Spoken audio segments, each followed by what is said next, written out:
Hey everyone, and welcome to my channel, Siriana Tarot. This is going to be a waning dark fourth quarter moon reading for Libra, Sun, Moon, Rising, and Venus signs. This reading is from the period of February 15th until February 23rd before we have that new moon in Pisces.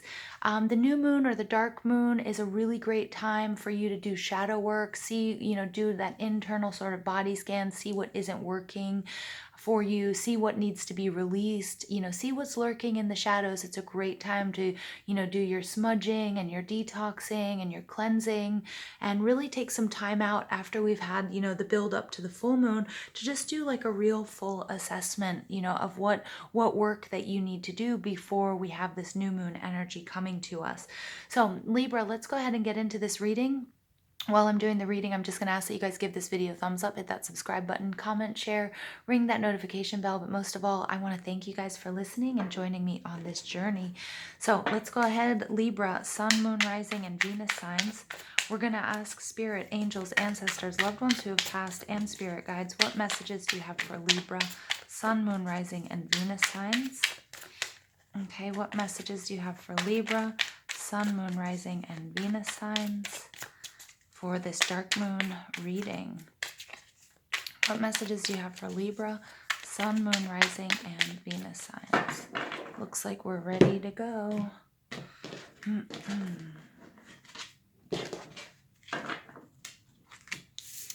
All right. Ooh, major arcana here, Libra. Whoa. Yeah. All right. Interesting. Your overall energy, Libra, is the Seven of Cups. So there's some sort of need to cut through the confusion, trying to decide what's best for you. You might have a lot of options coming to you. This might be in love. This might be in work. It might be just deciding where you want to go next. But the Seven of Cups, Cancer, Scorpio, Pisces energy, you might have this in your surroundings. You might be dealing with these energies. You might be exhibiting these qualities or have them in your chart. But the Seven of Cups is all about a sense of confusion. There's a lot of blessings coming to you, and you're just not sure which one is the best for you.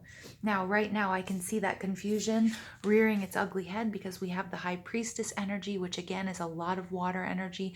Cancer, Scorpio, Pisces. Some of you might be readers or healers or empaths yourselves, but really the High Priestess is all about trusting your intuition and that inner knowing. And when that's in reverse, it's like you really needing to make a decision here, but you can't because there are things that are hidden from you or things that you can't see, and there's a real need for you to trust your intuition. Now, what's holding you back, or what's hiding in the shadows? Here we have a Taurus person, Taurus energy, or we have your spirituality represented by the Hierophant. The Hierophant is a leader, a teacher, a spiritual journey.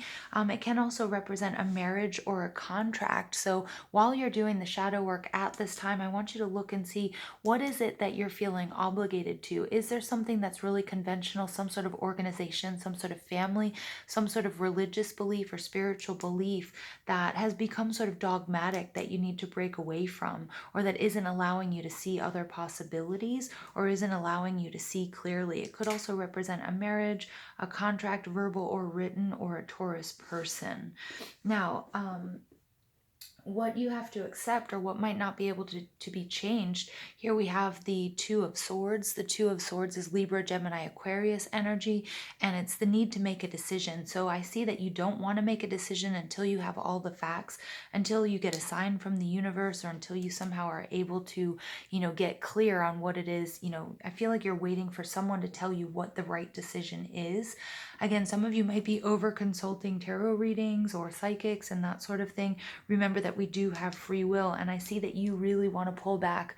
I see that you're feeling confused, that you want a peace of mind, but you're having a hard time getting it, right? So it's really important to take a look at this Hierophant energy. What is it that you feel contractually obligated to? This could be a spiritual obligation, this could be a job, it could be a marriage, it could be a person, there could be a teacher or a leader that you need to break away from, because I'm getting the need for you to use more of your free will here and stop waiting waiting so much for signs and synchronicities, which are great ways from, spirit guides, messages from your angels, from the universe. But remember that we do have free will, and if you wait too long, you can get too stuck in your head, and that can create some of this confusion I'm seeing in the Seven of Cups. What you need to let go of, this is the world. This is the world in reverse. So it's interesting. For some of you, some of you are like really trying to complete a cycle, but that's been really, really difficult. And, what you need to let go of here is, look at this. This is, if you look here, she kind of looks like death here, right? She's got the Grim Reaper sword. It's a bride. Here's some sort of marriage. Again, I'm seeing some sort of obligation. It could be a marriage. It could be something you're married to. You might be really married to your agenda. This might be something having to do with travel. It just might be a global outreach program. It might be a business that's international. Maybe a person who lives on the other side of the globe. It could be a long distance relationship. But I see that there's an ending here, and I feel like you don't want to let it go, or you're confused, or the person hasn't been straightforward with you. Again, the Hierophant in reverse, there's some sort of ending here. Again, it could be a marriage, it could be a breakup. It doesn't necessarily have to be romantic, but I feel like you need to let go of this. Okay, maybe it happened for some unknown reason. Maybe you know the reason, but I think you need to make the decision to sort of cut this person out or leave this in the past so that you guys can move forward. Okay, I hope that makes sense for you. What you guys hope to gain here, we have the Seven of Wands. This is strength. This is, the fight, the will to go on. This, again, I always see this as somebody walking through like a burning forest here. And you'll have the strength, you'll have the resolve to fight for, to defend yourself. And to fight for what you want and what it is is right.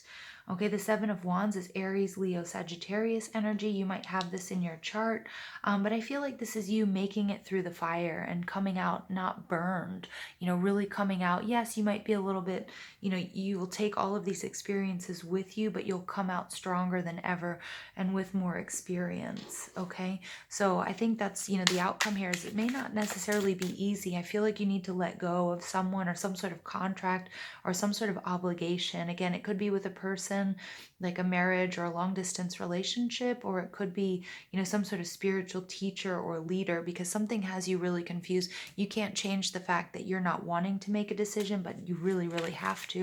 And it's not going to be easy, but you're going to come out okay. All right, you're going to come out all right. I'm going to pull an oracle card for you guys to see what advice Spirit has for you. Your advice is enlightenment. Pursue spiritual growth. Yeah, definitely. So this is either something that's going to really help you find balance while you're coming to terms with letting go of this long-term, long-distance, like this obligation or relationship. For others of you, it's you walking away. It's like changing your spiritual beliefs. Some of you might be walking away from a group or an organization, or maybe long-held beliefs that your family have to pursue other spiritual paths. So I love this. Pursue your spiritual growth. It's also focus on you no matter what's going on through meditation or through prayer or through, doing energy work. We see all the chakras here lighting up, through that finding balance. That's going to really help you get through this period. Now, I'm going to pull some of these archetype cards for you. And these have light and shadow attributes. They can be kind of triggering. All right, so just see how they resonate with you and the situation. Okay, Libra. All right, we have the Martyr coming out. I love this magenta color. I love how that works on this side of the reading. All right, and then we have the Servant. Interesting. Okay, so the Martyr, the light attribute is learning the transcendent nature of service to oneself or a cause. The shadow attribute, addiction to self-pity. Yeah, really interesting. So again, this is like, don't try to be a martyr in this situation.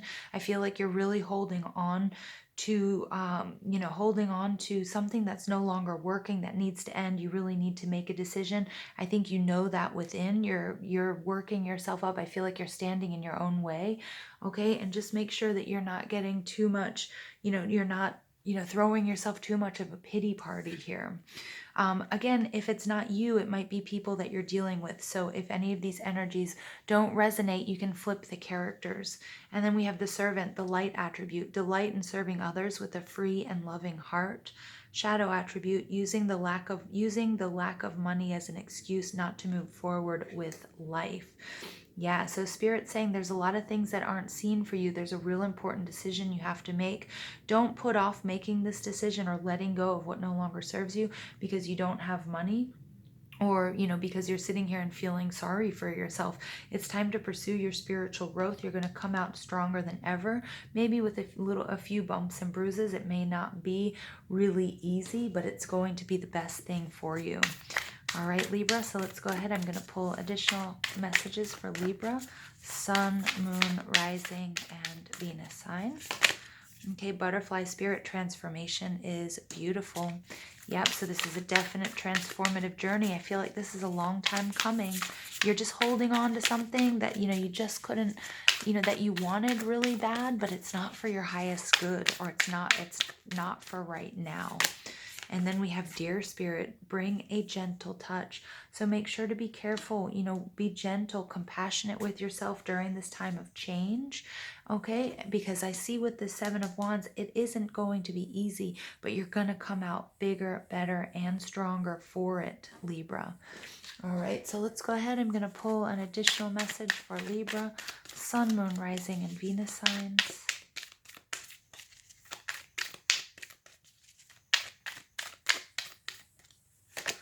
Okay, new beginnings. Yep, it's time to start over, Libra. It's time to sort of leave this, whatever this is, if it was a spiritual journey, if it's a marriage, some sort of obligation that you have. Not everything is really clear, but it's time to make a decision. It's time to move forward. It's time for something new, and definitely for spiritual growth. Okay, so I hope you enjoyed this dark moon, 4th quarter moon reading. Please don't forget to give this video a thumbs up, hit that subscribe button, comment, share, ring that notification bell. But most of all, thank you guys for listening, and I love you, and I hope you have an absolutely beautiful week.